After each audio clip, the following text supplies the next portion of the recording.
बारामतीमध्ये 23 वर्षीय युवतीच्या संशयास्पद मृत्यूप्रकरणी तरुणाविरुद्ध गुन्हा दाखल झालाय।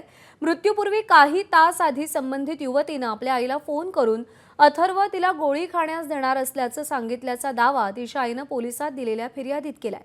6 ऑगस्ट रोजी ही महिला अथर्वसोबत बाहेर गेली होती आणि त्यानंतर रात्री तिची प्रकृती अचानक बिघडल्याचं सांगत तिला बारामतीतल्या विविध रुग्णालयांमध्ये उपचारासाठी नेण्यात आलं। मात्र उपचारादरम्यान तिचा मृत्यू झाला। या घटनेनंतर महिलेच्या आईने अथर्व राजेंद्र मेहन याच्यावर गंभीर संशय व्यक्त करत पोलिसात तक्रार दाखल केली। त्यानुसार बारामती शहर पोलीस ठाण्यात गुन्हा दाखल करण्यात आलाय।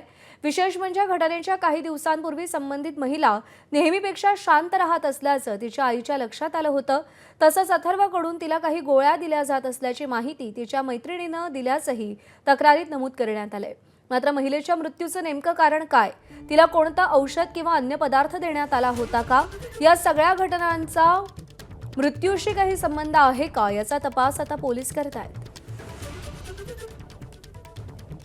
6 ऑगस्ट रोजी त्या पीडित मयत मुलीच्या आईने दिलेल्या तक्रारीनुसार बारामती शहर पोलीस स्टेशन येथे भारतीय न्याय संहिता कलम 106(1) प्रमाणे गुन्हा दाखल आहे।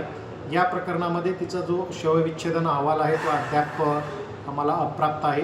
त्यावरून पुढील अधिक तपास करण्याची प्रक्रिया सुरू आहे। एबीपी माझा, उघडा डोळे बघा नीट।